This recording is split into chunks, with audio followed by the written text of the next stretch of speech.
bienvenue à tous. Ça fait plaisir de vous voir, aussi nombreux. Nous, ça régale. C'est un plaisir pour nous voilà, de commencer cette saison par un aussi bel invité que Pascal Boniface. Donc j'espère que vous allez lui faire un petit accueil très chaleureux. J'y compte bien. Je voulais vous remercier d'être ici en tant qu'étudiant ou en tant que professionnel. Je remercie les Gémiens, c'est pas une période évidente avec le regroupement, donc merci à vous d'être rendu disponible. Je pense là, il y a le petit code de Gémonu, mais je pense aussi aux autres assos, il y a déjà eu ici, donc merci à tous de vous être rendus disponibles. Merci aux préparateurs, c'est pas une phase évidente, peut-être en 2A, donc ça va être un peu chaud, mais merci aussi aux étudiants de l'université, merci aux professionnels, merci à tous d'être là. Et je veux aussi remercier nos partenaires qui nous permettent de rendre nos conférences viables. Donc je pense tout de suite à Gênes, notre partenaire historique depuis de nombreuses années. On a Marraine Nostrum et le Crédit Mutuel qui nous suivent depuis 2 ans et qui permettent aussi de financer nos événements. Et Oresis qui a rejoint nos rangs en septembre 2022. Donc grâce à ces 4 partenaires, on peut organiser ce type de conférence. Donc merci à eux et surtout merci à vous d'être ici.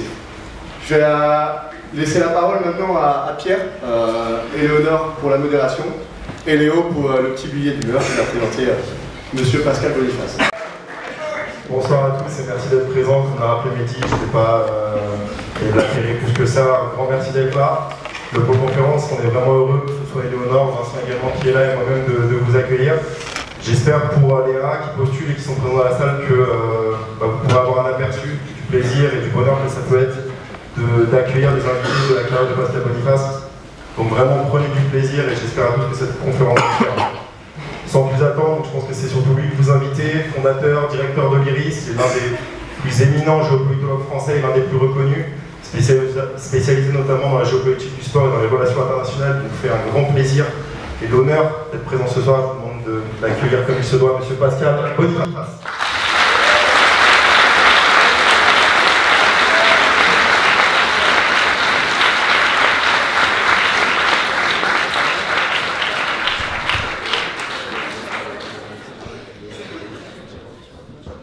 Bonjour à tous. Alors nous sommes ce soir réunis pour cette conférence qui sonne le début d'un nouveau mandat pour J'aime en débat et pour le pôle rédaction et relations presse dont je suis le responsable. Si vous ne connaissez pas ce pôle, ses missions sont au nombre de 2, à savoir la première, la parution de la quinzaine, le seul bimensuel qui ne sort qu'une seule fois par mois, ainsi que la réalisation, comme ce soir, du billet d'humeur de Pascal Boniface. Donc, je pense que vous connaissez tous Monsieur Boniface, mais on va quand même vérifier. Alors, je vais vous demander à l'applaudimètre, forcément, d'applaudir si vous connaissiez Monsieur Boniface avant de voir sa tête sur Admigel, s'il vous plaît. Allez-y.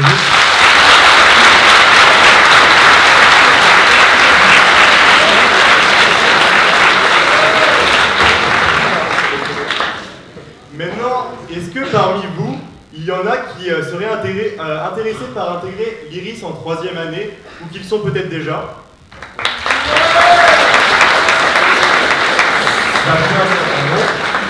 Maintenant, applaudissez si vous aimez énormément Monsieur Boniface.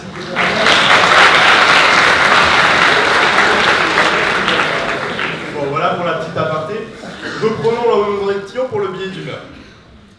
Vous êtes né le 28 février 1956 à Paname, avec ses pépés, ses ballots, ses poulets et ses autos. Vous grandissez à Mantes-la-Jolie, de parents divorcés employés de banque. Vous commencez vos études au lycée Saint-Exupéry. Vous vous y décrivez comme incarnant la contestation vis-à-vis de vos professeurs et de vos camarades. Et contestation est peut-être même un euphémisme ici. Vous proposez d'y créer un journal lycéen que Feu, votre proviseur, accepte, à condition qu'il puisse relire les articles. Vous refusez. Donnez au journal le nom Le Censuré et faites paraître 6 numéros dans l'année avec vos amis. Félicitations, c'est mieux que la quinzaine. Parfois même appelé la Gazette par certains. Le ton de votre journal est assez moqueur, tant vis-à-vis des profs que de l'administration. Toujours lycéen, vous organisez un débat pour les législatives de 1973 avec les candidats de votre circonscription. mais aussi des concerts dans le réfectoire avec des artistes à la veine revendicative et politisée. Vous proposez même de créer une association des enfants de parents d'élèves pour contrer les vieux réacs de l'association des parents d'élèves Uno contre Uno. Le Boniface à la peau dure. Vous intégrez ensuite Paris 13 à Villetaneuse et Sciences Po Paris pour devenir docteur d'État en droit international public. Vous militez jusqu'en 1974 au Parti socialiste unifié avant de rejoindre le Parti socialiste et d'en devenir le spécialiste des questions de défense et de désarmement. De 1988 à 1992, vous êtes conseiller dans le cabinet ministériel de Jean-Pierre Chevènement, alors ministre de la Défense. En 1990, en plein démantèlement de l'URSS, vous créez, en parallèle des cours que vous donnez à Paris 13, l'Institut de Relations Internationales et Stratégiques, de son acronyme l'IRIS. Serait-ce encore un autre think tank, plaidant pour une vision unipolaire du monde, créé dans la lignée de l'ouvrage de Fukuyama, La fin de l'histoire? Bien au contraire. Avec à l'époque un premier budget de 20 000 francs, et aujourd'hui reconnu au rang de 29e mondial dans la catégorie meilleur think tank sur les questions de politique étrangère et les enjeux internationaux, par l'Université de Pennsylvanie, ce think tank est bien loin d'être un mouton atlantiste. Accusé de relais de Pékin par l'IRSEM, l'IRIS tient parfois des positions peu conventionnelles et donne voix aux pays du Sud, ce qui attise parfois une vive opposition à son égard. Il est vrai que le jeune lycéen devenu rockstar de la géopolitique et récré des prépas ECS, maintenant ECG, n'a pas étouffé sa flamme revendicatrice. Ce n'est d'ailleurs pas les polémiques qui manquent à son égard. Qualifier Charlie Hebdo de bof raciste 3 ans avant les attentats, mauvais timing. Vous êtes qualifié d'antisémite en 2001 dans une note que vous publiez. Vous êtes qualifié d'antisémite lorsque vous publiez en 2001 une note interne au Parti socialiste dans laquelle vous dénoncez l'instrumentalisation de la lutte contre l'antisémitisme servant à défendre le gouvernement de Sharon. Ces accusations ont raison de votre engagement au PS et vous décidez de vous désencarter en 2003. Cet été, vous êtes condamné pour diffamation, pour avoir qualifié Caroline Forest de serial menteuse. Les listes de j'aime sont quand même mieux sur le groupe campagne comme Clash.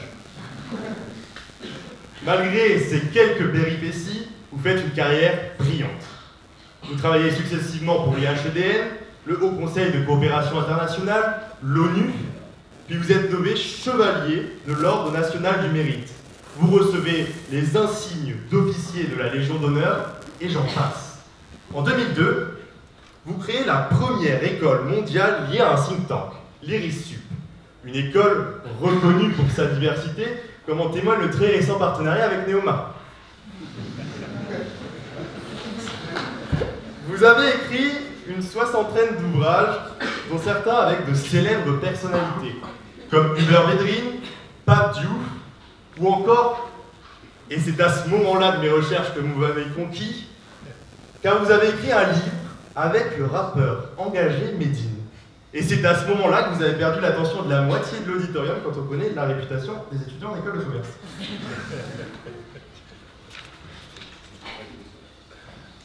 Mais n'en déplaise à Gémonu, il n'y a pas que la géopolitique dans votre vie. Je vous invite tous ici d'ailleurs à faire un tour sur le Twitter de Monsieur Boniface, où vous pourrez autant voir un tweet de Pascal Boniface serrant la main de Gorbatchev que ses vacances en Thalasso, situé à côté de sa chère et tendre île de Pâques. Mais aussi des tweets d'événements sportifs qui vous amènent à parler de géopolitique du ballon rond. Des hommages à Léo Ferré, le plus grand poète francophone du XXIe siècle. Cette admiration pour le chanteur vous fait même devenir son biographe officiel.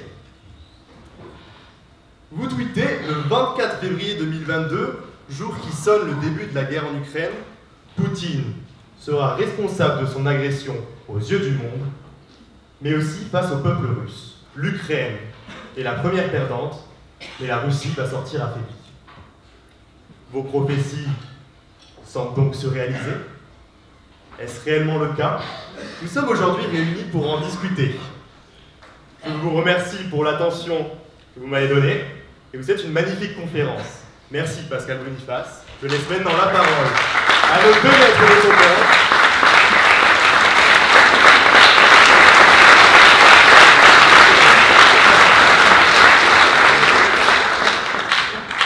Merci Pascal Boniface. Je laisse maintenant la parole à nos 2 maîtres de cérémonie, Éléonore et Pierre.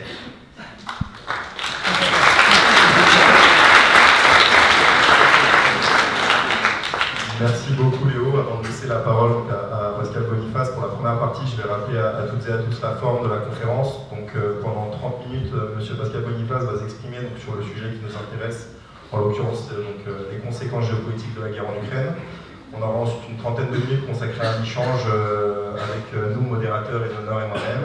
Et vous aurez donc une trentaine de minutes également à vous, public, pour poser toutes les questions qui vous viennent. Monsieur Boniface a accepté avec grand plaisir de répondre à toutes les questions, et pas seulement sur l'Ukraine, mais aussi pour ceux qui auraient des questions sur la Coupe du Monde au Qatar, par exemple, ou sur des sujets géopolitiques précis, de répondre voilà, à n'importe quelle question.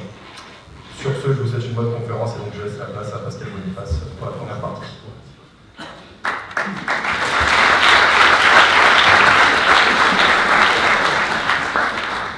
Merci et bravo pour vos talents d'enquêteur. En tous les cas, vous avez fouillé assez loin dans les archives.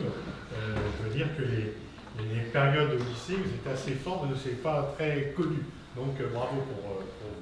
Je suis très content d'être de nouveau à Grenoble, puisque l'an dernier, malheureusement, le festival de géopolitique a été annulé, et donc j'ai pas eu le plaisir de venir, et donc je vais, vous êtes toujours gardeur, quand même, pendant une demi-heure, vous parler de la guerre en Ukraine, de ses conséquences géopolitiques. Et en faisant un aveu, puisque vous avez cité mon tweet du 24 février disant que l'Ukraine était la première victime, que la Russie en serait la seconde, mais je dois faire un aveu, c'est que le 23 février, je ne pensais pas que la guerre aurait lieu. Je ne pensais pas que la guerre aurait lieu, parce que, mais en réalité, c'est pas moi qui me suis trompé, c'est Poutine. Parce que si je ne pensais pas que la guerre aurait lieu, c'est que la décision de recourir à la guerre qu'il a prise est contraire à tout ce que Poutine a fait pendant plus de 20 ans. Pendant plus de 20 ans, quoi que l'on pense du personnage. Je ne cache pas qu'il est brutal, il n'est pas démocrate, ok. Mais pendant 20 ans, il n'a eu de cesse, avec succès, de restaurer le statut de la Russie comme grande puissance et le statut international de la Russie. Là, c'est tout son héritage qui, depuis le 24 février, est mis en cause. Et si je ne pensais pas qu'il y aurait la guerre, je n'étais pas le seul dans ce cas, puisque, par exemple, les 3 anciens ambassadeurs de France à Moscou, qui ont des vues très différentes sur Poutine, de Jean-Maurice Ripper, Jean-Louis Gassis, Sylvie Bernal, la plupart des anciens ministres des Affaires étrangères, Juppé, Védrine, Hérault, Fabius, ou Raffarin qui a été Premier ministre, de la plupart des spécialistes, y compris Hélène Carrère-Bancos, j'avais fait un podcast avec elle le 22 février, nous ne pensions pas que Poutine ferait l'erreur funeste, magistrale, d'entrer en guerre, parce que cela va non seulement, bien sûr, à l'encontre du droit international, à l'encontre des règles d'humanité, mais ça, on sait que ça fait longtemps qu'il ne les respecte pas, ça va à l'encontre des intérêts de la Russie. Et si, évidemment, l'Ukraine est le premier pays à souffrir de la guerre, l'Ukraine est le premier pays martyr, avec plus de 5 millions de personnes qui ont dû fuir le pays, même si une partie a pu y revenir, mais dans des conditions précaires, des destructions de masse, des crimes de guerre, des viols, des violences, des brutalités. L'Ukraine et la population ukrainienne sont effectivement un pays martyr, une population martyre, mais Poutine a perdu son pari, mais en plus il ne pouvait le perdre que dès le départ. Il ne pouvait pas gagner cette guerre dès le départ, parce qu'il avait massé 160 à 200 000 soldats aux frontières de l'Ukraine. On ne contrôle pas un pays de 40 millions d'habitants avec aussi peu d'hommes. Lorsque, en 1968, l'URSS envoie les troupes du pacte de Varsovie pour mettre fin au printemps de Prague, ils envoient 400 000 hommes pour contrôler 14 millions de Tchécoslovaques qui, par ailleurs, ne sont pas armés et sont plutôt pacifiques. Donc, contrôler 40 millions d'Ukrainiens qui, la plupart, sont armés et la plupart ont une vision viscéralement hostile, et on peut les comprendre à l'égard de la Russie, ce n'était pas possible. Même s'il était parvenu à Kiev, il aurait dû, comme les Américains en Irak, comme les Américains en Afghanistan, comme nous au Mali, partir parce qu'ils n'auraient pas pu contrôler le pays. Donc c'est une erreur dès le départ de calcul. De toute façon, il a loupé son pari, il n'est pas parvenu à Kiev, remettre en place Yanukovych, mettre en place un gouvernement fantoche, et maintenant, il est replié dans le Donbass. Et en fait, on voit qu'il perd du terrain au fur et à mesure, parce que si officiellement nous ne sommes pas en co-belligérance par rapport à la Russie, en fait on l'est. C'est une fiction de dire que nous ne sommes pas en co-belligérance. On n'aura pas de soldats directement, mais il y a une force spéciale, mais on aide tellement militairement l'Ukraine qu'on est de fait co-belligérant, mais la fiction pour les Russes, c'est que nous ne sommes pas, donc ça évite de dire qu'il faut la guerre à l'OTAN, et nous, ça nous évite de dire que nous sommes en guerre avec la Russie.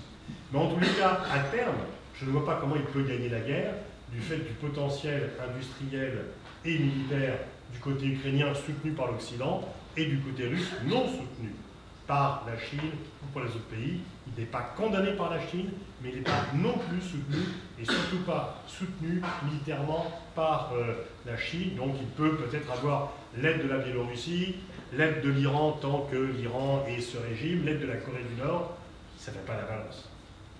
Donc en fait, pendant 20 ans, Poutine on cite souvent cette phrase que la plus grande catastrophe géopolitique du XXe siècle a été la disparition de l'Union soviétique. Oui, parce que pour lui, ça a mis fin à un monde bipolaire qui est un monde d'équilibre. Mais surtout, je crois que sa phrase clé, c'est de dire que la grande erreur des Russes après la fin de la guerre froide a été de faire confiance dans les Occidentaux, et que la grande erreur des Occidentaux est d'avoir pris cette confiance pour de la faiblesse. Et même si je suis minoritaire dans les débats médiatiques, dans les débats télévisés, je continue à dire que l'on peut dire deux choses en même temps qui ne sont pas incompatibles. C'est que oui, nous avons commis des erreurs à l'égard de la Russie, nombreuses. Mais non, ça n'excuse, n'explique en rien la guerre et les crimes de guerre qui sont commis.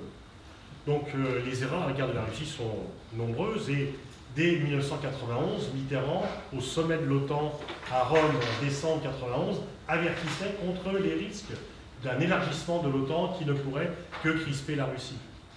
Georges Kennan, qui est le concepteur de l'endiguement, a dit que l'élargissement de l'OTAN a été la plus grande erreur stratégique des Américains après la fin de la guerre froide. Kissinger, qui n'est pas une colombe, était opposé à l'élargissement de l'OTAN. Si vous y ajoutez la guerre du Kosovo, l'intervention en Libye, alors que Medvedev s'était abstenu, que Poutine lui a dit « tu as tort de t'abstenir, les Occidentaux vont vouloir t'avoir comme d'habitude », et Medvedev, du coup, qui était pour un rapprochement avec les Occidentaux, a dû quitter le pouvoir et n'a pas pu se faire réélire, puisqu'il a modifié le mandat en Libye de protéger la population de Benghazi en changement de régime à l'égard de Kadhafi, et du coup les Syriens ont payé le prix, puisque après les Syriens, les Russes ont dit « maintenant on va mettre le veto à chaque fois », et Lavrov d'ailleurs l'a dit à Laurent Fabius, vous avez baisé en Libye, vous ne vous baiserez pas en Syrie tel quel. Bon, donc oui, on a plus le plan de missiles, de défense antimissile, qui est une remise en cause de l'équilibre nucléaire et du statut de parité nucléaire entre Moscou et Washington. On a accumulé les erreurs avec les Russes depuis la fin de la guerre froide, mais cela n'excuse en rien, expliqué n'est pas légitimé, cela n'excuse en rien le crime qu'a commis Poutine, un crime qui va se retourner contre lui, puisque finalement, au bout du compte, il va laisser une Russie moins puissante.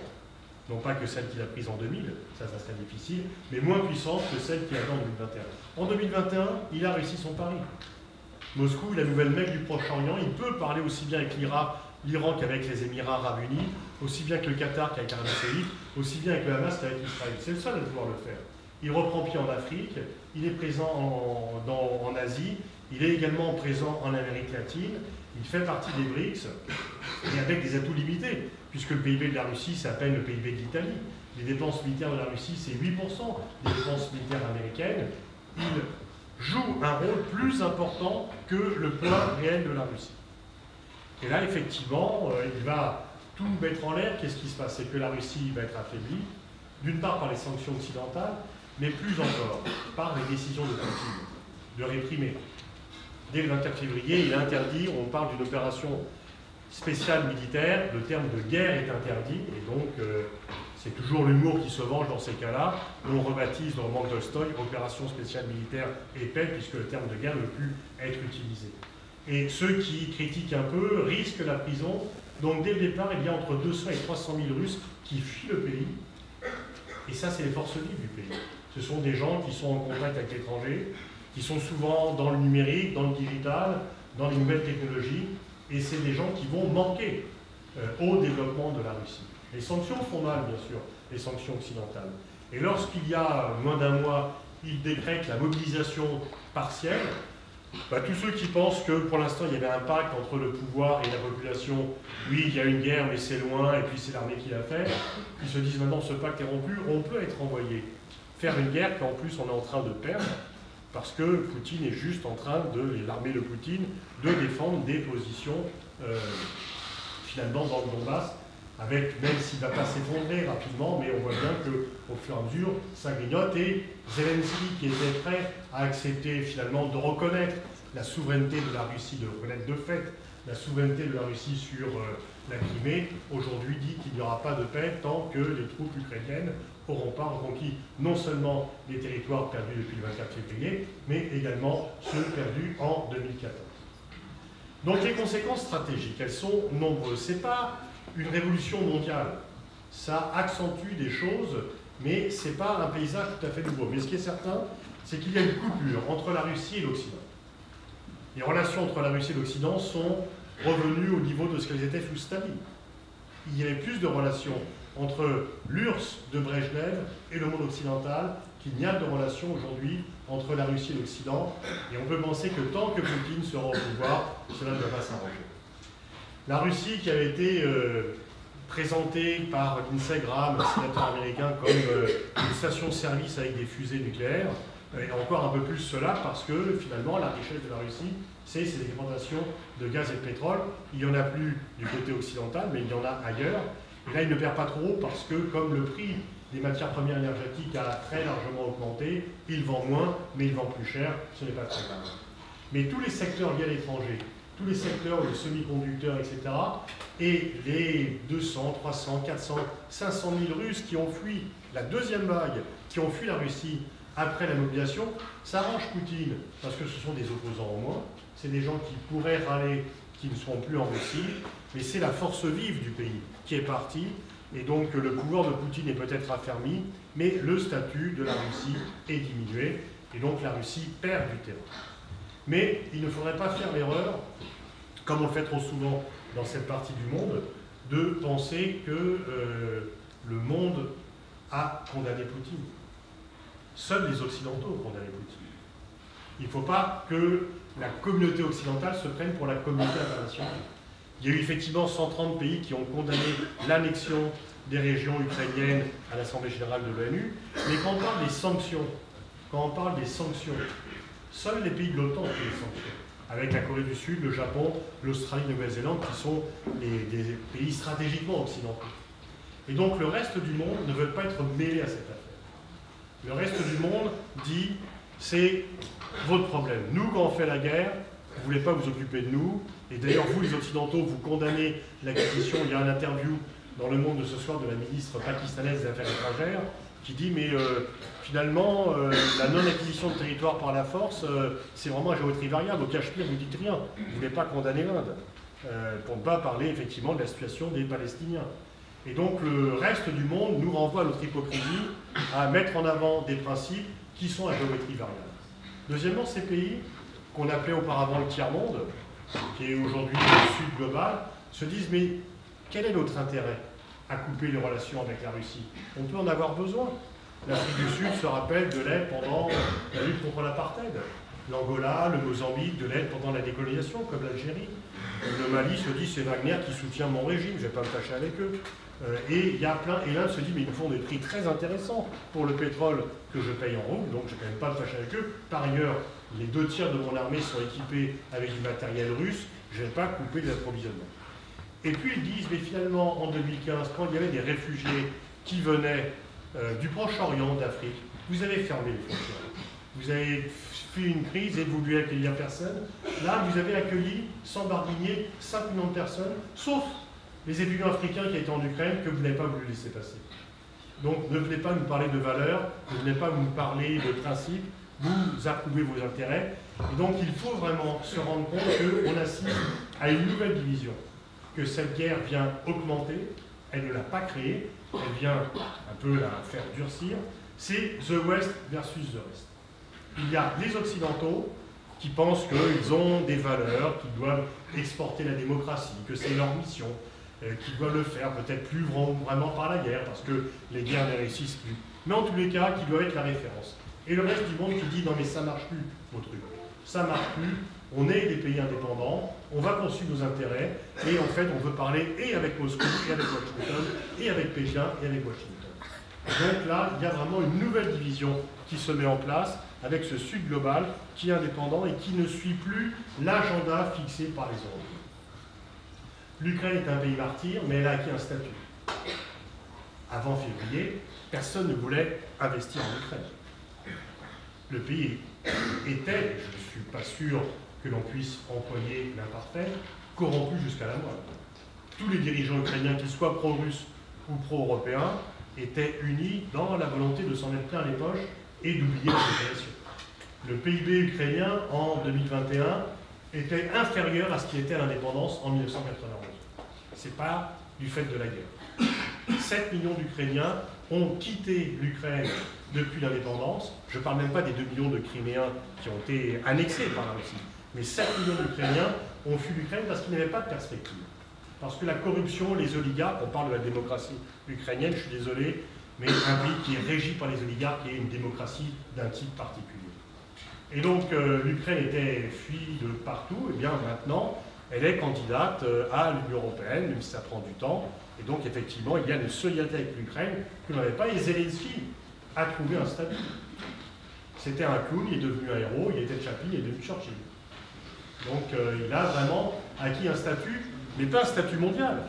Parce que lorsqu'il veut parler devant les pays du Mercosur, les gens disent non, on n'est pas intéressé par vous entendre. Lorsqu'il veut parler en visioconférence aux pays de l'Union africaine, les gens disent non, non, on ne veut pas se mêler de cela. Oui, il est acclamé lorsqu'il parle au Festival de Cannes, devant tous les congrès occidentaux, mais pas dans le reste du monde, une fois encore, The West versus The West.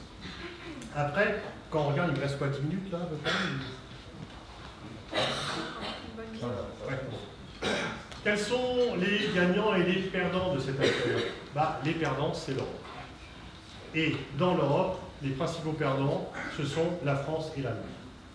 En novembre 2019, Emmanuel Macron disait « l'OTAN est en état de mort cérébrale ». Et c'était vrai. Aujourd'hui, c'est l'autonomie stratégique européenne qui est en état de mort cérébrale. Si vous parlez de souveraineté européenne, si vous parlez d'autonomie stratégique européenne, c'est comme amener une corde dans la maison d'un pendu. Tous les pays européens vont vous dire « mais non, non, non, non, ça ne marche pas. Nous, ce que l'on veut, c'est une protection américaine. » Et seuls les États-Unis peuvent nous protéger contre la menace. Qui est, parfois on se demande où est la rationalité. Où est la menace militaire russe? Où est la menace d'un pays qui dépense 60 milliards d'armement, de dépenses militaires, alors que les seuls pays européens de l'OTAN dépensent 250?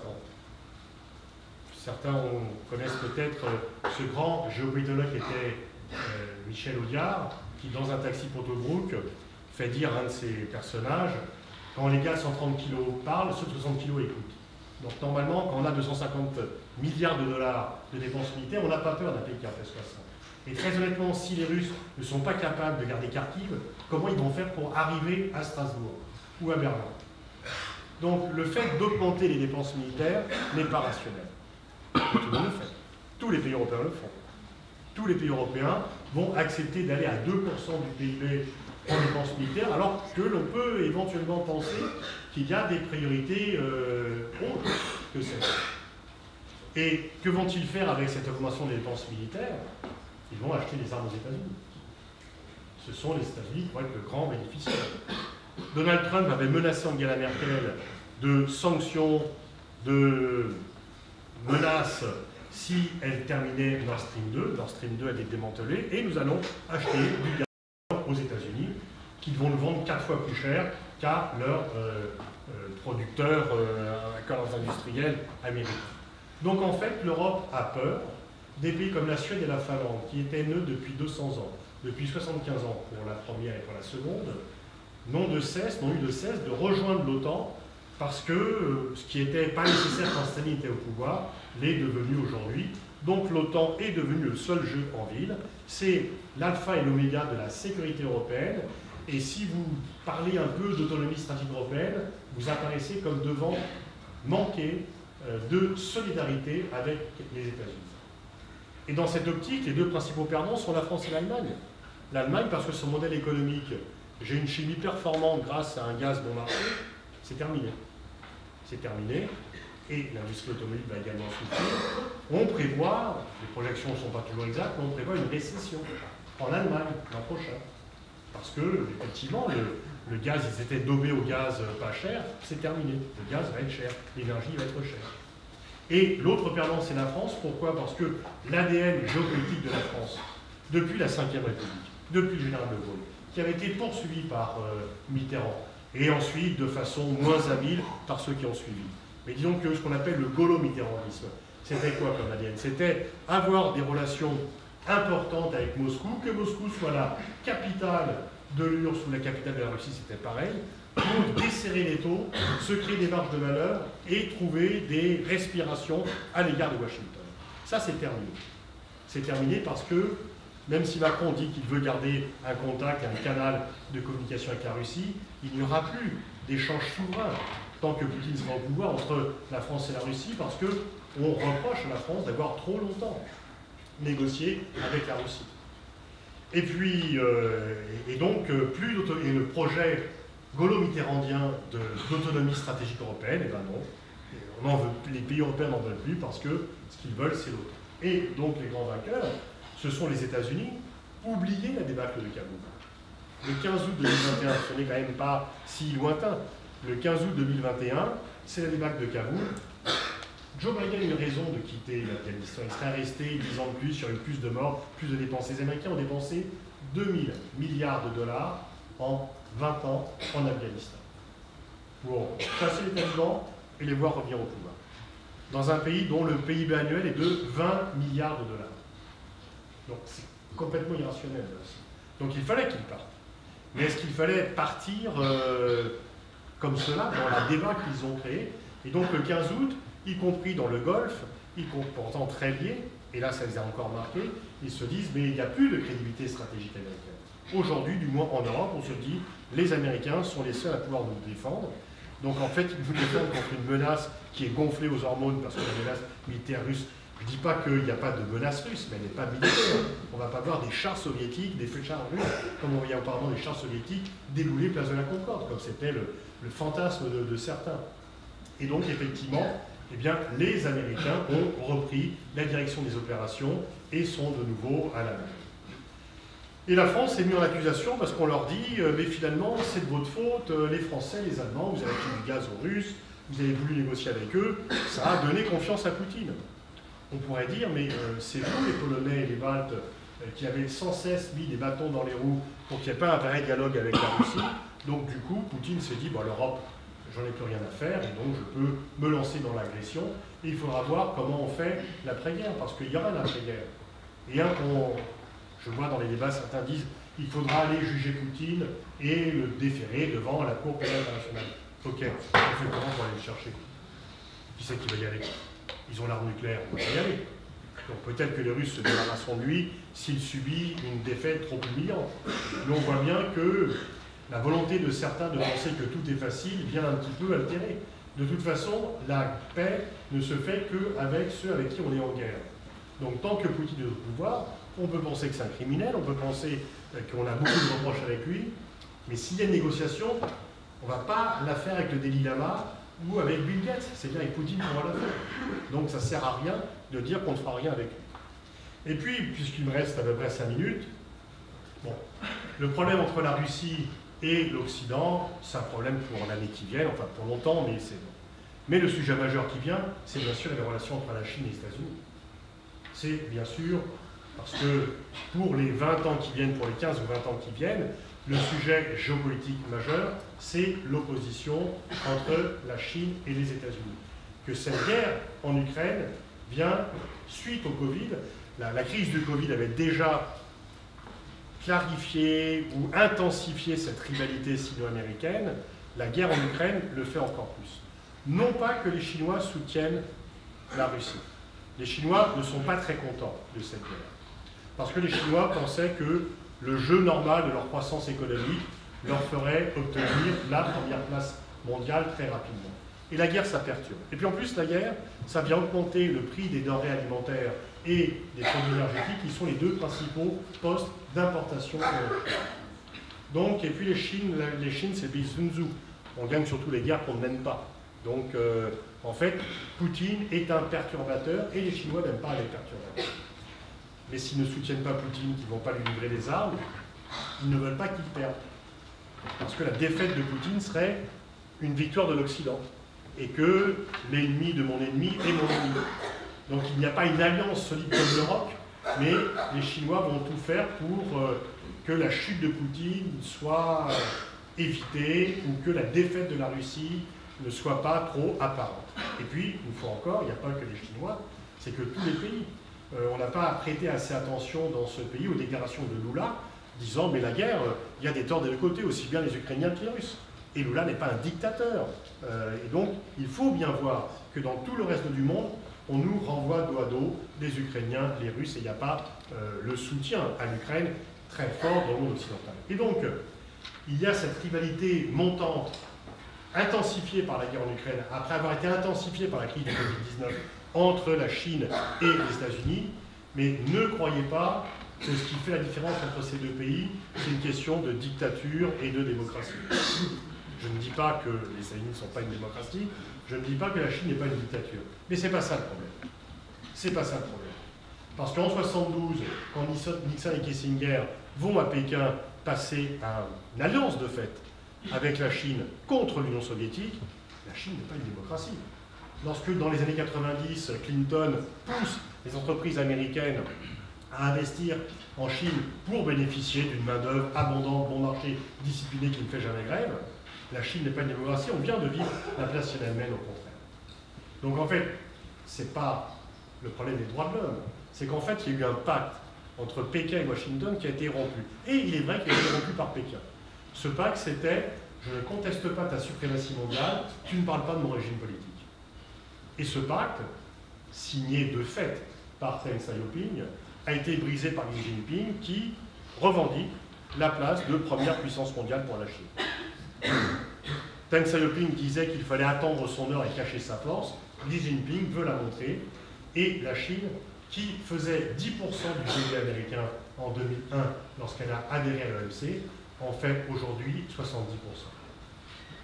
Donc aujourd'hui, même si la croissance chinoise ralentit, elle sera inférieure à 3%. Même si le Covid pèse, la politique zéro Covid pèse sur la Chine, parce qu'elle vient limiter les échanges, elle va un petit peu limiter la compétitivité de la Chine.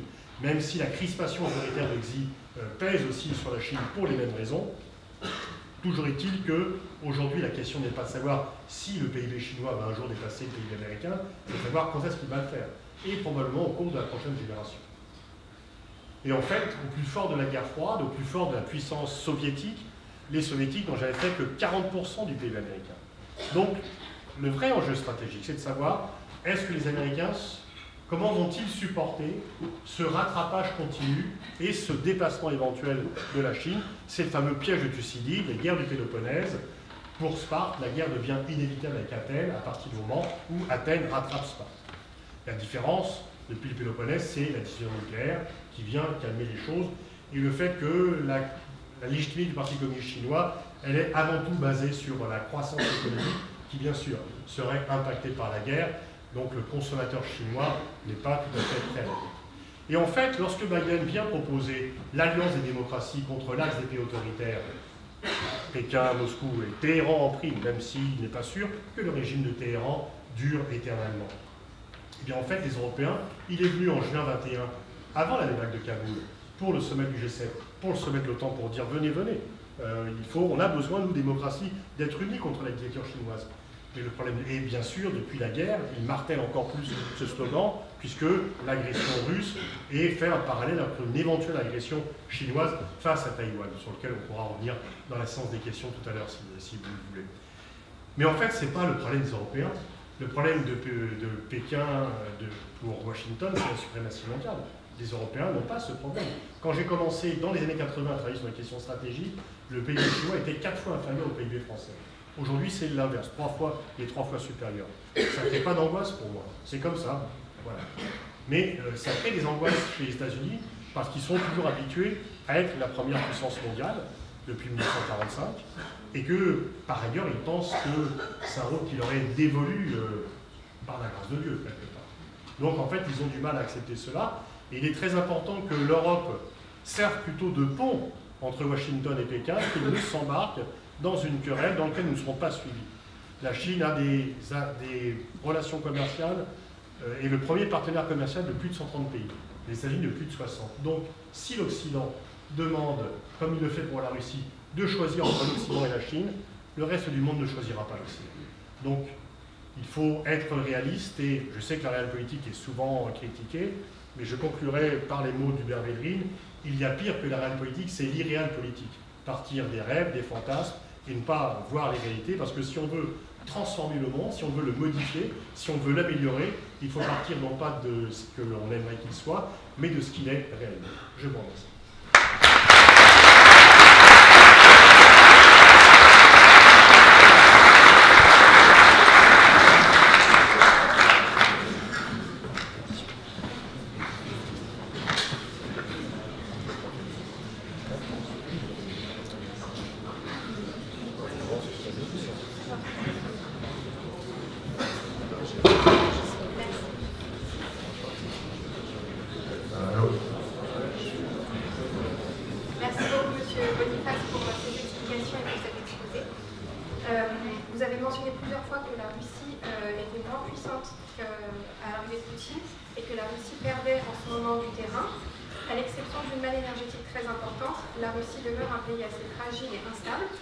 L'arrivée de Poutine a permis au pays de retrouver une place prépondérante dans l'ordre géopolitique, mais finalement, pensez-vous que sans Poutine, la Russie peut-elle tenir encore? Il y aura un après-Poutine, on ne sait pas quand, mais il y aura un après-Poutine, surtout qu'il a quand même, il faut encore dilapider son héritage politique. Mais on ne voit pas qui peut prendre la place. Et quand la guerre a éclaté, beaucoup de gens disent oui, Poutine est malade, il ne va pas durer longtemps, il va être remplacé. Mais regardez Medvedev. Celui qui l'a remplacé de 2008 à 2012, qui était pro-occidental, il est aujourd'hui celui qui fait les déclarations les plus anti-occidentales. Si Poutine meurt demain, il ne sera pas remplacé par un social-démocrate amoureux de la paix. Il sera remplacé, le plus probable, par quelqu'un de système. Et donc c'est un rapport de force. Je crains qu'il n'y ait pas avant longtemps de nouveau Gorbatchev. Parce que, par ailleurs, on a maltraité Gorbatchev, on l'a abandonné, plutôt que d'en faire un partenaire sur le long terme. Donc Poutine a porté au plus haut les intérêts de la Russie, il est en train de gâcher cela, il sera remplacé, et après il faudra voir le rapport de force et aussi l'attitude. Macron est beaucoup critiqué pour dire qu'il ne faut pas humilier la Russie. Ça ne sert à rien d'humilier un pays. Parce qu'on a humilié la Russie dans les années 90, elle a voulu se venger. On a humilié l'Allemagne après la Première Guerre mondiale, elle s'est vengée. On n'a pas humilié l'Allemagne après la Seconde Guerre mondiale. Et donc en fait, il faut distinguer, je crois, Poutine et la Russie. Dire qu'on ne pardonnera rien à Poutine, mais que la Russie est un grand pays qui, par ailleurs, ne va pas disparaître. Poutine va disparaître, la Russie ne va pas disparaître. Et que ses ressources naturelles, la qualité de sa population, ou les gens qui sont partis reviendront certainement un jour, la qualité de sa formation, va faire que ça va redevenir un grand pays. Donc en fait, l'urgence, c'est déjà de réfléchir quel type de réconciliation. C'est un peu dur à entendre pour certains, et je comprends que pour les Ukrainiens qui sont malmenés, c'est dur. Mais regardez ce qu'ont fait les Français et les Allemands. Après 1945, il y avait quand même, on pouvait en vouloir aux Allemands. On en a voulu aux nazis. Et des gens clairvoyants ont tout de suite plaidé pour une réconciliation et pour une autre politique. Et aujourd'hui, la relation avec l'Allemagne est tout à fait différente. Donc il faut déjà phosphorer sur quelle sera la nature de nos relations avec la Russie une fois que la paix sera revenue. Même si la guerre risque de durer longtemps. Et pour rebondir là-dessus, la guerre risque de durer longtemps, mais quelle que soit l'issue aujourd'hui, au vu de la contestation qui commence à s'élever au sein même de la Russie, liée justement à cette mobilisation, et à l'emprise que commencent quand même à avoir les Américains et l'Occident sur la réputation de Vladimir Poutine, est-ce qu'il aura véritablement, comparé à la Chine et les États-Unis, s'il arrive à se maintenir au pouvoir, une réelle influence ou un réel rôle à jouer dans les mois et les années qui arrivent, s'il arrive à se maintenir au pouvoir en Russie? Non, parce que déjà la Russie n'est plus du niveau des États-Unis et de la Chine depuis longtemps. La balance, là, je veux dire, lorsque Nixon et Kissinger font l'alliance avec Pékin, ils prennent le pays minoritaire par rapport à la menace majoritaire qui est l'Union soviétique. Aujourd'hui, le PIB chinois doit être 4 ou 5 fois plus important, ou au moins 3 ou 4 fois plus important que celui de la Russie. Quant à la différence avec les États-Unis, la Russie, il faut encore l'image de la station-service avec des fusées est exagérée, mais la Russie est devenue une puissance, n'est plus une superpuissance, même si elle reste une puissance mondiale. Mais ce n'est plus une superpuissance. Et cette guerre va l'affaiblir encore plus. Donc il y avait déjà Poutine, grâce à une vision à long terme, qu'il a perdu. D'ailleurs, on se demande comment il a pu faire telle erreur d'analyse. Je pense que le Covid a joué beaucoup, l'isolement, l'usure du pouvoir, et le fait qu'avec le Covid, il a vu personne pendant 2 ans, il s'est isolé, il n'était plus en contact, il n'a plus... Et puis bon, les gens qui étaient capables de le contredire ont disparu les uns après les autres, etc. C'est l'usure du pouvoir aussi qui est en jeu, qui pourra atteindre l'exil, d'ailleurs avec son 3e mandat, qui ne peut peut-être que précéder un 4e mandat pour lui. Donc Poutine avait quand même pendant longtemps réussi le coup de la Syrie. C'est effectivement pour un peu faire la différence avec la Libye, mais que disait, moi j'ai entendu Poutine au forum de Valda, il dit, regardez, les Français, Kadhafi était leur allié, ils l'ont laissé se faire buter dans un pipeline. Moubarak était le meilleur allié des Américains, ils l'ont laissé être ramené dans une cage entre Sharm el-Sheikh et le Caire. Moi, Bachar el-Assad est mon allié, il est encore au pouvoir, je ne l'ai pas abandonné. Donc quand il dit ça, nous on est horrifiés, parce qu'on voit les crimes de Bachar et les crimes de guerre que la Russie a commis en Syrie, mais dans les autres pays, on dit, ah oui, tiens, ah oui, quand même, l'alliance de Poutine, c'est solide, etc. Et donc il a impressionné pas mal de gens. Donc il avait quand même réussi à rehausser, il faut voir ce qu'était la Russie dans les années 90, l'humiliation, la mendicité à chaque bout de rue. Et lui, lorsqu'il arrive au pouvoir, ce qu'il fait, c'est qu'il réunit les oligarques et il leur dit, messieurs, je sais comment vous avez acquis votre fortune, on ne va pas y revenir. Je vous demande 2 choses, vous ne faites pas de politique et vous rapatriez une partie de vos avoirs en Russie. Ceux qui ont joué le jeu ont continué à être oligarques, ceux qui n'ont pas joué le jeu ont eu des problèmes de santé. Vous avez aussi dit à plusieurs reprises que les pays de l'OTAN avaient pris des sanctions à l'égard de la Russie. Au vu des marques de soutien des pays européens face à l'Ukraine, peut-on envisager selon vous une entrée rapide de l'Ukraine dans l'Union européenne? Ce serait une erreur catastrophique. Elle n'y est pas prête, nous n'y sommes pas prêts, mais ça serait une décision, le fait d'accorder le statut de candidat à l'Union européenne à l'Ukraine est une décision émotionnelle, ce n'est pas une décision rationnelle. On dit que c'est pour envoyer un message à la Russie, ils ont compris qu'on n'était pas d'accord avec la guerre, ce n'était pas la peine d'envoyer ce message-là. L'état de l'économie ukrainienne, l'état de la gestion de l'Ukraine, il faut encore le niveau de corruption. Et ça ne se dit pas, mais il y a quand même des armes qui disparaissent, il y a une partie de l'aide qui est envoyée, qui ne va pas à la population, ça ne s'est pas calmé. Zelensky, avant de devenir héros, il était quand même pris les mains dans le cambouis avec les Pandora Papers. Il est lui-même l'homme d'un oligarque. Donc c'est pas une gestion vraiment très clean. Donc, et puis c'est un pays de 40 millions d'habitants avec une très grande agriculture. Allez parler aux syndicats agricoles de l'entrée de l'Ukraine dans l'Union européenne, ils vont dire no way, quoi. Donc en fait, et on va payer. Ce qui va se passer, c'est que le plus probable, c'est qu'on va payer, nous Européens, la reconstruction de l'Ukraine, la reconstruction qui va être faite en partie par les Chinois, parce que les Chinois vont se réconcilier assez vite avec les Ukrainiens, et aussi également par les Américains. Zelensky, en 2019, il est élu. 70%, parce que Poroshenko était rejeté par la population, parce que les Ukrainiens en avaient marre de tous leurs dirigeants, ils sont tous corrompus.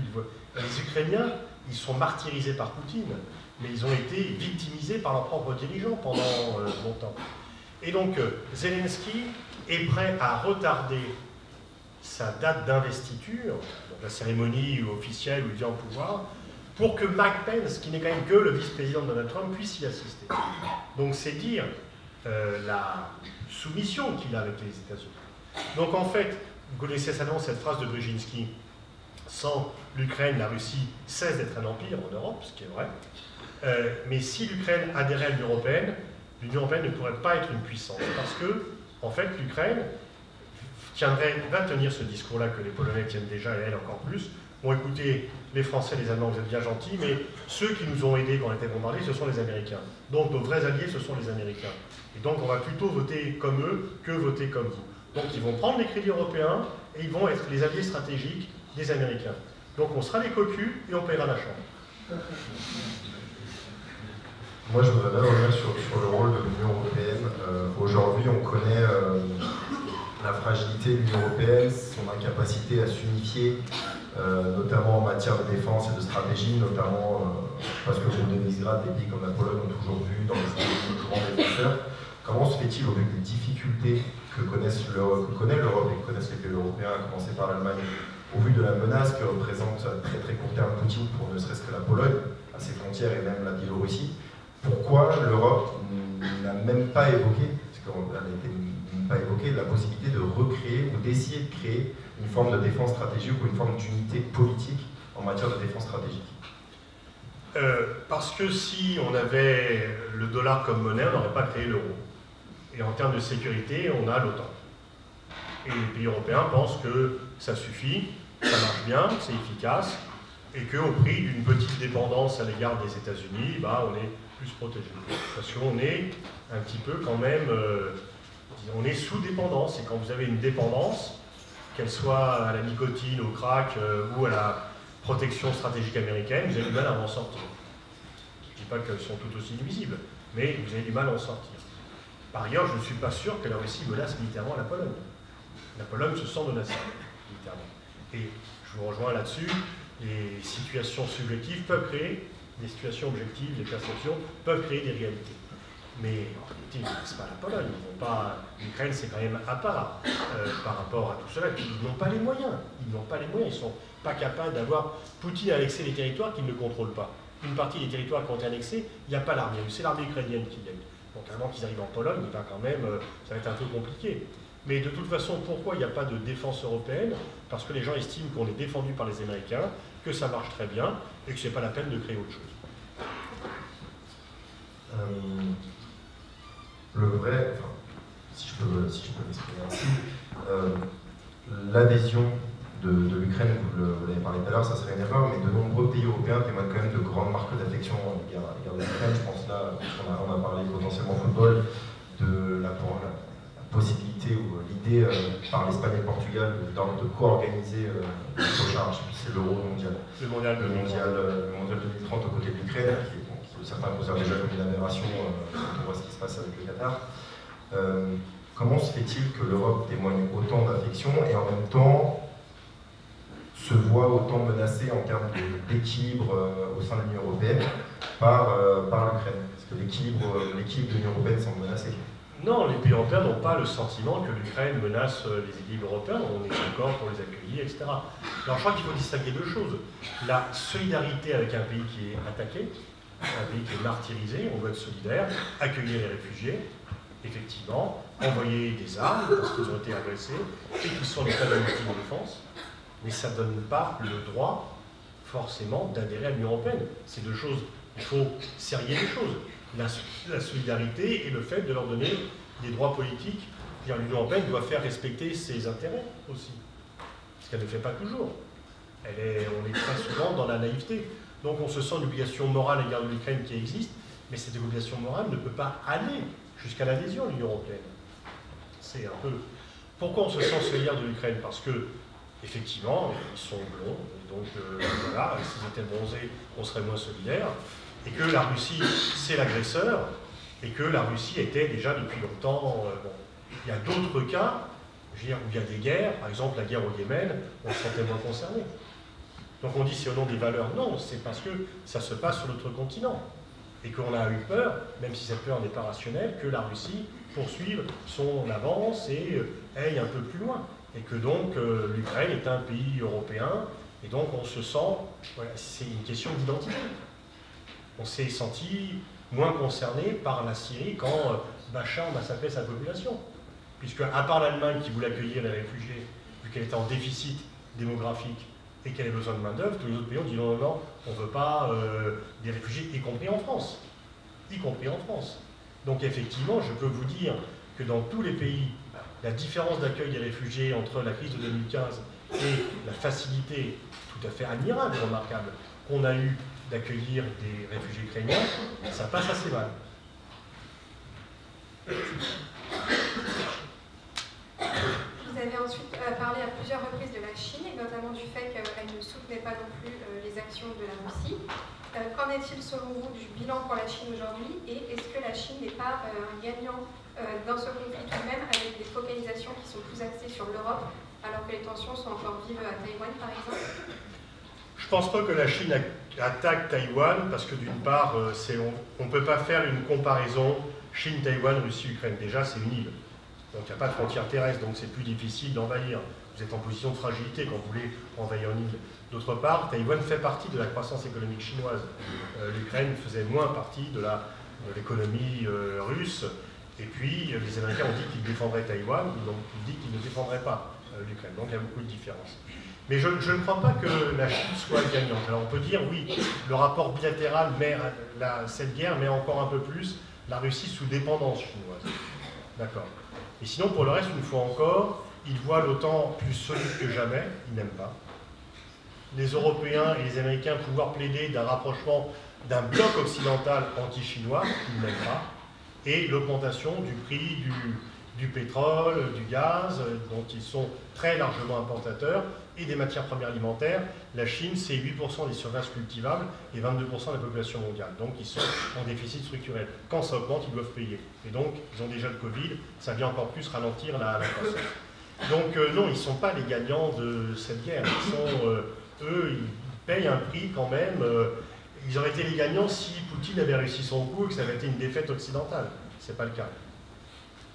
Et vous avez parlé justement du début on va dire, de recul de Vladimir Poutine par rapport à la Russie et voire une forme peut-être d'assujettissement. Est-ce que justement on pourrait envisager pour Vladimir Poutine, au vu de l'opposition qu'il a en Occident, et sa tendance à se tourner peut-être beaucoup plus vers l'Est maintenant, est-ce qu'on pourrait y voir une forme de vassalisation progressive de Poutine à la Chine, ou est-ce qu'il n'aura pas ou Xi Jinping n'aura jamais la main, ou n'aura jamais le pouvoir suffisant pour faire plier Poutine à sa volonté? Disons que le rapport de force est nettement moins favorable à Poutine, mais il y a quand même encore des marges de manœuvre et il ne peut pas être la marionnette de Xi Jinping, il ne peut pas être l'équivalent de Loukachenko. Ce que Loukachenko est pour lui, il ne peut pas l'être pour Xi Jinping, parce que la Russie est quand même un pays majeur qui a l'arme nucléaire, qui est au membre permanent du Conseil de sécurité, et la Chine peut avoir besoin de la Russie, sur d'autres dossiers par ailleurs. Donc, y compris les Chinois, ne peuvent pas, il ne serait pas intelligent de la part des Chinois de traiter Poutine comme Poutine traite Loukachenko. Parce que le rapport de force est défavorable, mais pas à ce point-là quand même. Donc on a fini nous pour notre partie sur les questions. Le but aussi c'est que vous puissiez toutes et tous dans la salle vous exprimer, comme l'a dit Pascal Boniface au début de la conférence, si certains ont des questions. Alors je vais ouvrir un peu la porte en parlant du mondial 2030 entre l'Espagne et le Portugal. Ah oui, je ne vous ai pas répondu là-dessus. Alors ça c'est l'exemple même de politique de communication. L'Espagne et le Portugal vont dire c'est génial, on va mettre l'Ukraine, donc c'est la chance populaire. Ils ont oublié que c'est pas l'Europe qui vote.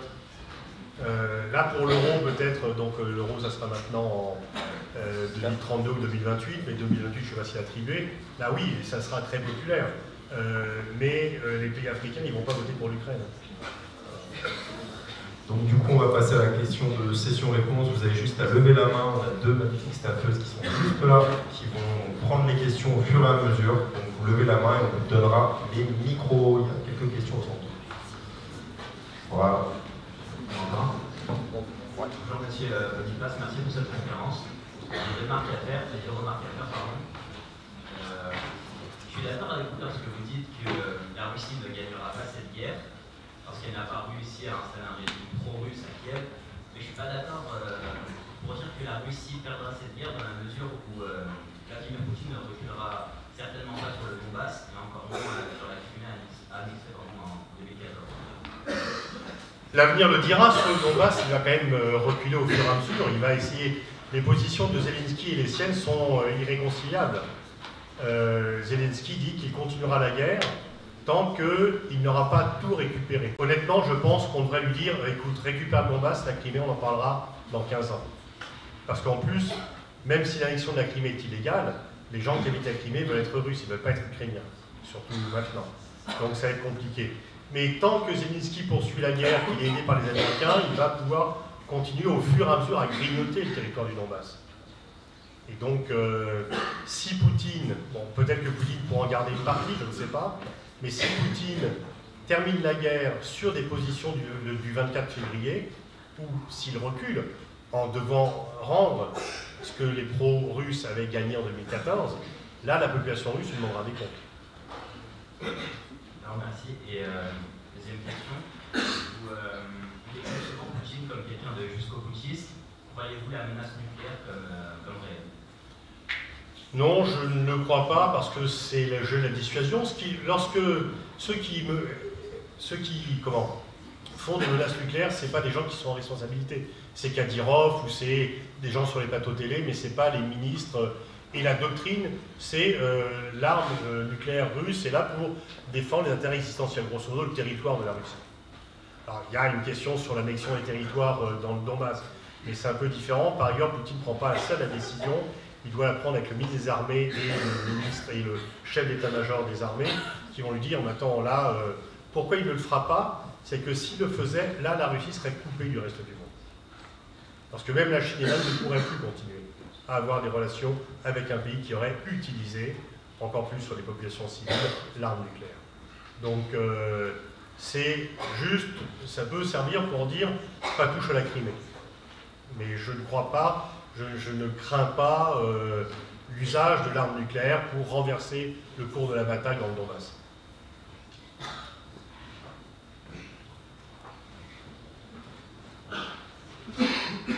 Bonjour, je voulais aussi vous remercier pour la conférence, on a pris beaucoup de notes. C'était, moi, concernant l'opposition que vous avez faite entre l'Occident et finalement sa promotion des valeurs comme objectif final, et le reste du monde qui n'en aurait un peu rien à faire, entre guillemets, de toutes ces valeurs qu'on voudrait promouvoir.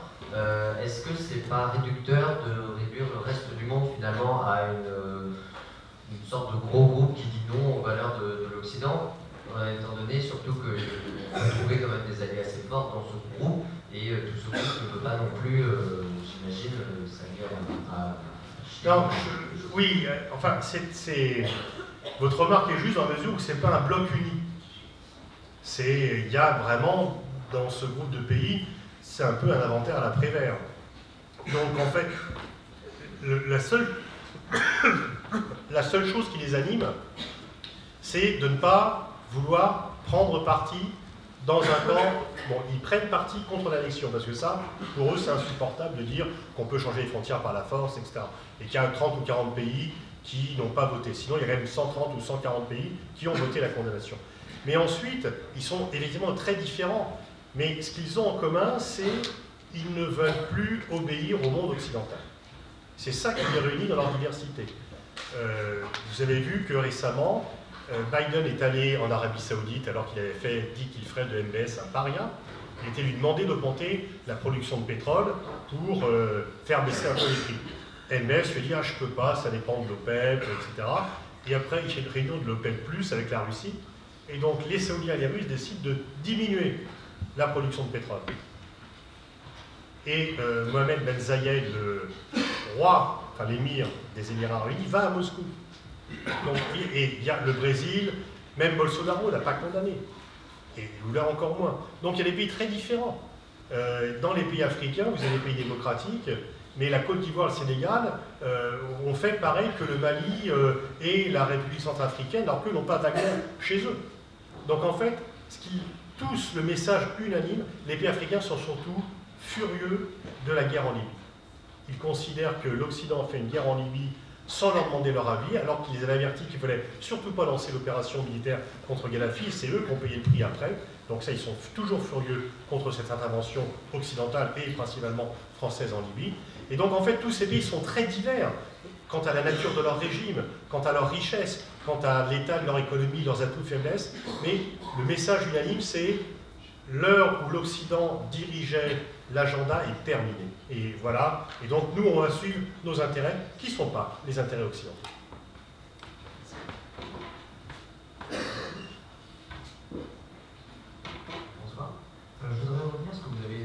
vous avez dit tout à l'heure, vous avez dit que la guerre en Ukraine faisait oublier la débat qui permettait aux États-Unis de revenir sur le concept de stratégie d'indépendance européenne de la défense, disant maintenant les Américains sont de retour en Europe et certains ont sorti cette idée pensant que l'Europe c'était mieux sous défense américaine.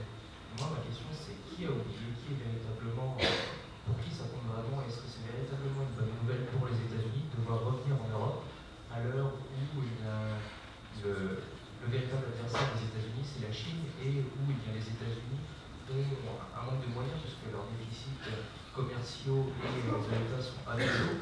Donc de fait, est-ce qu'ils auront véritablement les moyens d'être en Europe et dans l'Indo-Pacifique?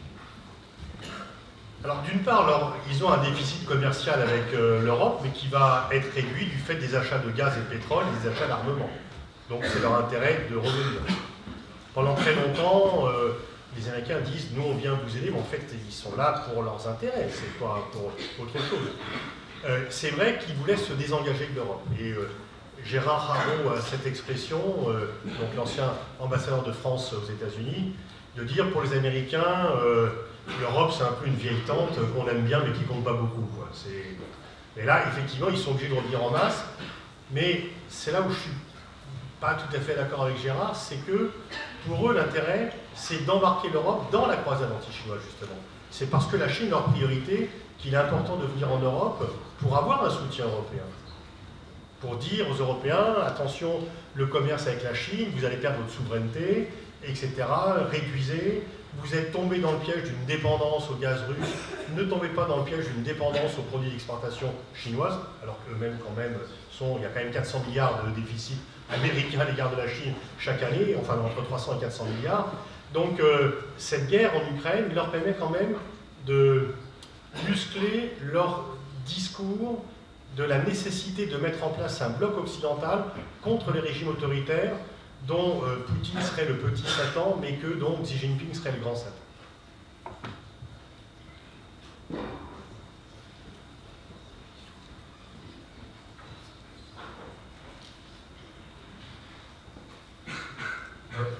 Bonjour Monsieur Boniface.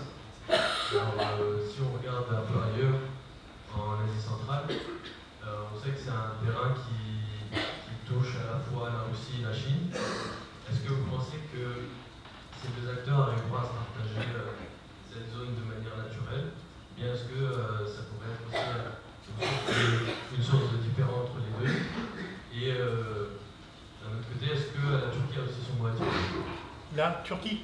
La Turquie, oui. Alors, il faudrait rajouter à votre liste les États-Unis en Asie centrale, qui ont aussi des intérêts qui sont aussi présents. La Chine et la Russie sont et concurrents et partenaires en Asie centrale. Ils ont trouvé un modus vivendi qui leur permet de chacun bénéficier de leur présence, d'étendre leur influence. Mais la Russie perd des points, là, parce qu'elle est occupée par ailleurs. Et que, effectivement, par rapport, c'est vous qui avez posé la question sur l'influence de la... Là, un des rares gains de la Chine dans cette guerre, c'est d'étendre son influence en Asie centrale du fait d'un retrait, d'un effacement de la Russie. Quant à la Turquie, c'est un des pays qui est le sort vainqueur de cette guerre. La Turquie était reléguée au fond de la classe de l'OTAN. Là, elle achète du gaz à la Russie en rouble. C'est un pays de l'OTAN qui achète du gaz à la Russie en payant en rouble. Et personne ne dit rien au sein de l'OTAN, parce qu'on dit qu'on ne peut pas se passer de la Turquie, et qu'ils ont trouvé un deal, effectivement, entre Ukrainiens et Russes pour permettre l'exportation de céréales qui était vitale. Et donc, et en même temps, si ça se trouve, Erdogan va perdre le pouvoir l'an prochain, parce que l'économie turque va très mal, que la population est fatiguée de son autoritarisme, que l'inflation ronge le pouvoir d'achat des Turcs, qu'il y a une partie des élites qui s'en vont à la fois pour fuir la répression et pour lui aussi. Et donc, bon, il gagne des points sur le plan diplomatique, il peut très bien perdre le pouvoir, mais la Turquie a gagné un positionnement beaucoup plus important que celui qu'elle avait avant le déclenchement de la guerre. Bonsoir. Bonsoir. Une question par rapport au face-à-face qui se prépare soit préparé entre les États-Unis et la Chine. Alors, vous connaissez le grand amour pour l'alliance Parlez plus fort, plus près du micro, j'ai mal à vous entendre. Vous m'entendez mieux? Oui, je disais, notamment lors de l'achat, du rachat de la production des sous-marins australiens, on a pu voir que l'alliance États-Unis-Europe était relativement faible. D'un autre côté, on connaît la guerre de facto entre l'UE et la Russie, et ainsi que la dépendance croissante de l'économie européenne face à la Chine. Donc comment vous voyez la France d'abord et l'UE dans ce positionnement, ce face-à-face entre la Chine et les USA? C'est un enjeu majeur et vous avez toujours deux écoles en Europe, les Polonais et les Baltes, qui sont un peu une force motrice en ce moment. C'est eux, par exemple, là aussi c'est peu rationnel, qui ont obtenu que l'on refuse des visas aux Russes, y compris ceux qui veulent fuir la Russie. Normalement, si vous voulez affaiblir un pays, vous dites on donne des visas, comme ça tous ceux qui veulent fuir la Russie sont les bienvenus. Mais ils sont dans un tel refus par rapport à la Russie, c'est que même les opposants, ils ne veulent pas les accueillir, alors que ça, finalement, facilite un peu le travail de Poutine. Et puis, la France et l'Allemagne, ou l'Italie, l'Espagne, enfin l'Italie avec maintenant un nouveau gouvernement un peu particulier, c'est différent, mais disons que les pays comme la France et l'Allemagne, qui étaient un peu moteurs pour une Europe plus affirmée sur la scène internationale, sont aujourd'hui un peu dans le ressac.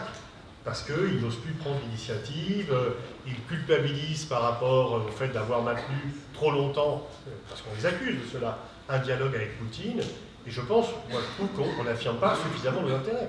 Quand on nous dit que la France n'est pas assez solidaire avec l'Ukraine, on a quand même laissé 8 milliards d'avoirs en Russie. Les entreprises françaises ont laissé aux Russes pour 8 milliards d'avoirs que les Russes ont pris, ont vendu aux Chinois, etc. Et que tous les pays européens, la crise de l'énergie que l'on subit, c'est bien parce qu'on a dit qu'on arrêtait de prendre du gaz et du pétrole aux Russes. Comme si d'ailleurs, en pensant, bon, on va dire que d'ici 5 ans, on n'achètera plus une goutte de pétrole et plus une once de gaz aux Russes, mais pendant ce temps-là, ils vont continuer à nous livrer. Non, bien sûr, Poutine a tout fait pour nous gêner. Et donc, on paye le prix de la crise économique que l'on subit. Donc, au moins, les Ukrainiens pourraient dire, oui, quand même, les Européens payent le prix. Mais non, ils disent, vous en faites pas assez, il n'y a que les Américains qui nous aident, et bon. Donc, c'est toujours le problème de l'Europe. L'Europe a bien réagi pendant la crise du Covid-19, heureusement qu'il y a eu le Brexit, parce que s'il y avait eu le Brexit, les pays dits pas pingres, mais frugaux, auraient empêché le plan de relance si la Grande-Bretagne les avait rejoints. Mais là, comment on va s'en sortir? Et est-ce que l'on va, pour l'instant, et c'est Jean-Pierre Raffarin qui l'a déclaré, je le rejoins, l'Europe est guidée par la peur de la guerre, parce qu'on pensait qu'on était à l'abri. Et donc, il y avait une guerre en 99, c'est nous qui l'avions fait. Donc, à l'époque, d'ailleurs, on avait moins d'images des réfugiés dans les télévisions. Mais aujourd'hui, on est guidé par la peur de la guerre. Et donc, quand vous êtes guidé par la peur, vous n'êtes pas guidé par la réflexion. Et donc, je crois qu'on n'est plus tout à fait en mesure de définir nos intérêts. Et la tentation sera de dire, oui, bon, la Chine, on a des choses à faire, enfin, puisque les Américains nous le demandent, et comme c'est eux qui assurent notre protection, on n'a pas d'autre choix. Je vais raconter il y a quand même une dépendance, je vais raconter une anecdote qui en dit long. Lorsque Biden a été élu, François Delatte, qui est maintenant ambassadeur d'Allemagne, mais qui à l'époque était secrétaire général du Quai d'Orsay, réunit une demi-douzaine de directeurs de think tank pour dire, bon, alors voilà, maintenant, nouvelle étape, commence un peu, faire un peu une sorte de brainstorming pour dire comment on fait par rapport à un président, on s'est débarrassé de Trump, il y a de nouveau un président qui est plus multilatéraliste. Et moi je dis, ce qu'on doit faire, c'est lui dire, si tu es sérieux dans le multilatéralisme, arrête avec les lois extraterritoriales. Arrête les amendes quand on ne respecte pas les lois américaines, parce que le paradoxe américain, c'est qu'ils refusent généralement le droit international, ils voudraient que leurs lois soient des lois internationales. Vous savez que la BNP a été condamnée à 9 milliards d'amendes pour avoir vendu je ne sais plus trop quoi au Soudan, et que Alcatel, Alstom a été démantelé sous les coups de boutoir du département de la justice américaine. Et je ne sais pas si Pierre-Pierre François Frédéric Ricci est revenu ici à Gênes, mais il a vécu ça, il peut vous le raconter avec brio. Bon, et il y a donc un de mes confrères, patron d'un think tank, dit « Ah non, ça on ne peut pas le demander ». Donc, comme si c'était trop impoli de demander ça, de poser la question quand même, de dire aux Américains avec un président qui dit « je vais être plus multilatéraliste, je vais réparer les liens avec l'Europe qui ont été très largement abîmés par Trump », rien que ça, dire « ah non, on ne peut pas demander ». Voilà. Donc il y a quand même cette habitude, puisque on a très longtemps, les Américains ont aidé l'Europe à redémarrer avec le plan Marshall, ils ont protégé contre la menace soviétique quand elle était réelle et existante, et que ça a créé une habitude dont on a du mal à sortir. Donc il faudra voir comment, c'est un test majeur, de savoir comment l'Europe va réagir.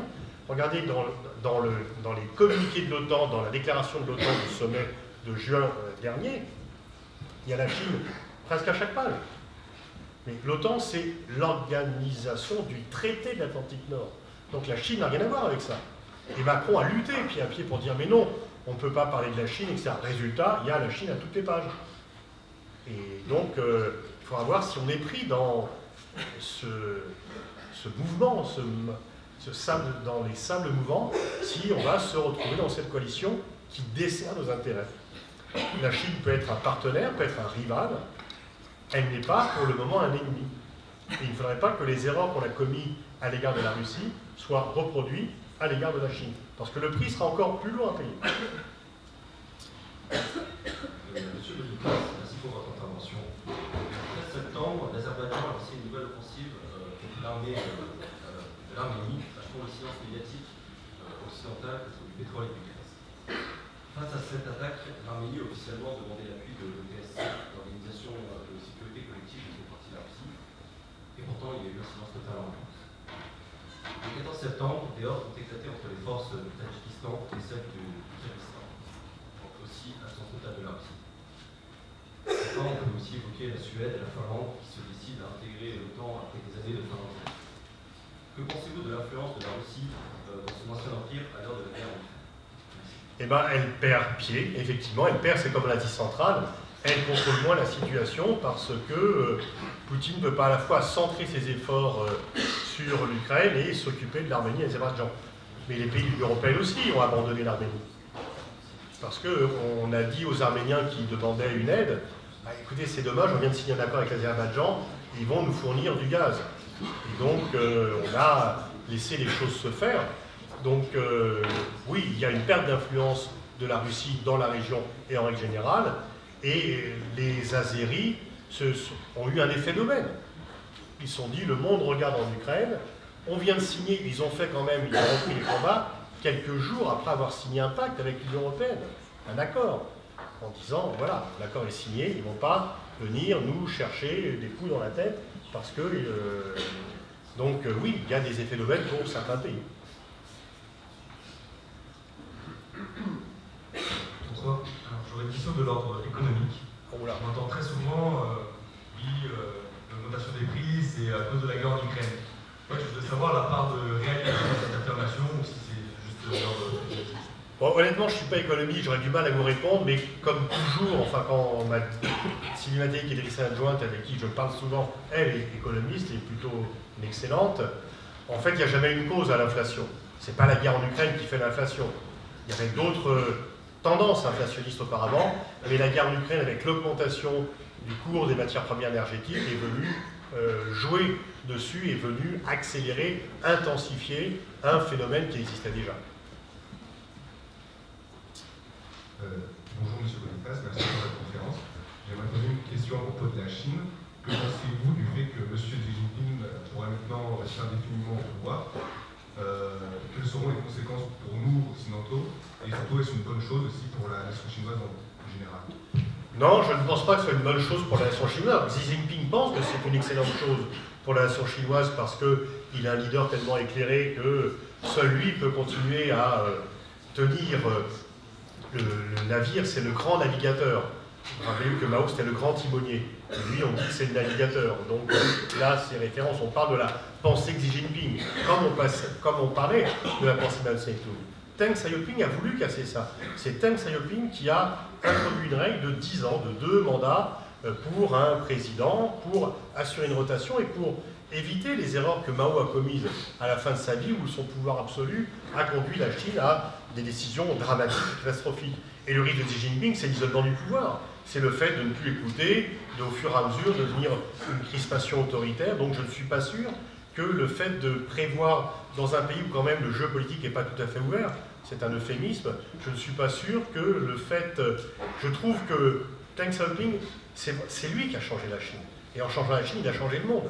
C'est vraiment lui, il était tout petit, mais c'est lui le grand homme. Et à la fin, il avait gardé un seul mandat. Il présidait la Fédération chinoise de bridge. Mais il gardait quand même une assez grande influence malgré ce seul mandat. Et donc il avait pensé contre lui-même en disons, en sachant qu'il ne fallait pas qu'un homme fût lui-même garde trop longtemps un pouvoir absolu.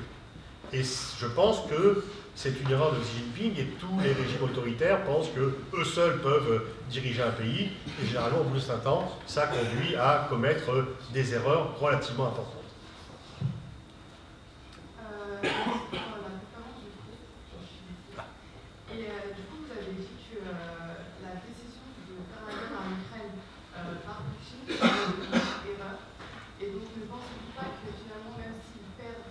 La guerre contre l'Ukraine, il gagne quand même quelque chose à côté, parce que je pense qu'il n'aurait pas quand même, il ne se serait pas entraîné dans cette guerre sans anticiper sur sa possible défaite, et donc tout de même c'est possible de gain, malgré une défaite.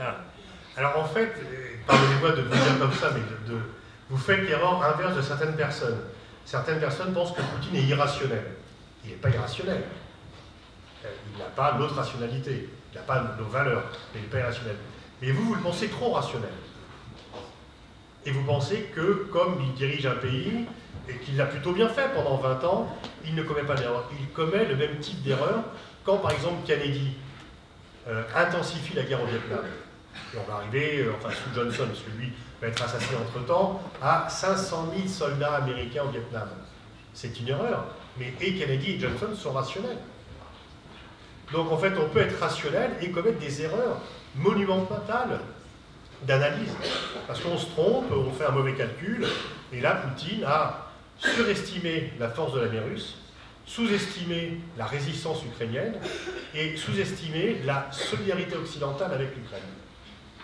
Et c'est d'où le résultat. Il est rationnel, mais il a commis une erreur. C'est pas le premier, c'est pas le dernier à commettre des erreurs d'analyse qui peuvent conduire. Lorsque Guillaume II vire Bismarck et dit « je vais avoir une flotte aussi importante que la flotte britannique », ça conduit à la Première Guerre mondiale. À vouloir être trop puissant, du coup, l'Allemagne, qui aurait dû devenir la première puissance mondiale au début du XXe siècle, va être ruinée par la guerre. Donc non, c'est... Très franchement, si Poutine n'avait pas déclaré la guerre, il serait à la tête d'un pays beaucoup plus puissant aujourd'hui qu'il ne l'est maintenant. Bonjour monsieur, je voulais vous demander quelles ont été les conséquences... Je ne vous vois pas. Ah oui, d'accord, ouais. Je vous vois. Je voulais vous demander quelles ont été les conséquences des sanctions économiques européennes sur la Russie. Sur la Russie, elles font mal. Elles font mal parce que, par exemple, les semi-conducteurs, la Russie a plus de mal à en avoir, mais le problème c'est qu'elles font mal aussi à l'Europe. Une fois encore, la France a abandonné pour 8 milliards d'avoir. Et on a moins d'exportation, on a moins d'intérêt économique là-bas. Donc elles font mal à tout le monde, mais elles font mal à la Russie. Mais elles ne sont pas suffisantes pour faire changer Poutine d'avis, de politique. Elles font mal, mais elles ne feront pas changer de politique. Ce qui fera changer de politique, c'est le rapport de force sur le terrain. Donc les sanctions ne peuvent réussir que si elles sont unanimes. Pas s'il y a... le problème des sanctions, c'est qu'elles sont seulement occidentales. Et donc, il y a une façon pour Poutine de les contourner. Des sanctions qui sont globales, universelles, font beaucoup plus mal. Les seules sanctions qui ont réellement réussi, c'est contre l'Afrique du Sud parce qu'elle était mondiale. Les sanctions contre Saddam Hussein, les sanctions contre Bachar, les sanctions contre un tas de gens n'ont pas réussi à les faire changer de politique. Bonsoir monsieur, merci pour votre conférence. Pour revenir à la Chine, je voulais vous demander, avec la crise immobilière chinoise qui approche, avec le manque d'investissement des banques d'investissement privées en Chine, malgré le plan de 2017 de Xi Jinping qui a son échec. La croissance économique, comme vous l'avez rappelé, est à de 3% cette année. Y a-t-il pas une rupture du contrat entre le PCC et le peuple chinois sur cette croissance économique? Et quelle compensation quelle compensation le gouvernement chinois peut-il faire pour faire oublier ce échec économique? Est-ce que cette compensation sera par un objectif géopolitique? Donc, est-ce que pour faire oublier la crise, on attaque Taïwan? C'est ça votre question? Ou un autre objectif géopolitique? Oui. Bon, le PC chinois, c'est quoi les deux mamelles de sa légitimité? C'est le nationalisme et le capitalisme. Donc effectivement, si le capitalisme va moins bien, ils peuvent forcer un peu sur le nationalisme. Mais j'ajouterais au tableau que vous décrivez, qui est parfaitement pertinent, c'est qu'il y a une partie, il y a un chômage des jeunes maintenant qui se développe, et pour les familles qui ont payé très cher l'éducation, c'est encore plus cher que j'aime. Des fois, les études en Chine, c'est vous dire quand même le prix que ça représente.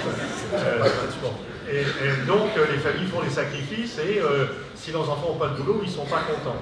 Mais la bulle immobilière, elle n'a pas éclaté, elle est sous contrôle. Mais il y a une panne, oui, vous avez raison. Ça marche moins bien, donc Xi Jinping fait le dos rond en attendant une relance. Mais là, disons que la Chine peut supporter 1 ou 2 ans de... C'est pas une récession. Et Xi Jinping va dire, regardez dans les autres pays. Regardez la crise dans les autres pays. Moi, le navigateur, je vous mets à l'abri de ces vents contraires quand même. Parce qu'en fait, juste là aussi, on voit la Chine, une fois encore, c'est un régime autoritaire. Mais pour les Chinois, les choses vont bien. Les Chinois de Hong Kong ne sont pas contents parce qu'eux, ils ont perdu quelque chose. Les Ouïghours ne sont pas contents parce qu'eux, on leur tape dessus. Mais pour ceux qui sont à Pékin, Shanghai, Canton ou Xi'an, leurs grands-parents mouraient de faim.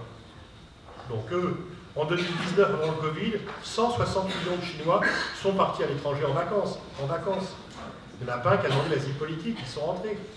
Et c'est Kishore Mahbubani, qui est un grand géobiologue singapourien, qui dit en fait PCC, c'est le parti de la civilisation chinoise. Jamais la Chine n'a été aussi bien que maintenant. On peut dire oui, au 19e siècle, au début du 19e siècle, pas à la fin, au début du 19e siècle, ils faisaient 30% du PIB mondial, mais dans un monde non globalisé. Aujourd'hui, ils en font 20% dans un monde globalisé. Et les Chinois voient bien la différence avec avant. Donc il n'y a pas de demande de démocratie pour le moment. Ça peut peut-être venir par la suite, d'ici 1 ou 2 générations. Merci beaucoup pour cette réponse. On va arriver au bout de cette conférence. Je voudrais vous remercier à vous toutes et tous qui vous êtes déplacés. Ça fait vraiment un grand plaisir même pour nous de voir autant de questions, autant d'investissements de votre part. Un grand merci à l'école de nous permettre aussi d'organiser cette conférence-là et à nos partenaires, le Crédit Mutuel, Mare Nostrum et Oresis. Et bien évidemment, un grand merci à Pascal Boniface de nous avoir fait l'honneur.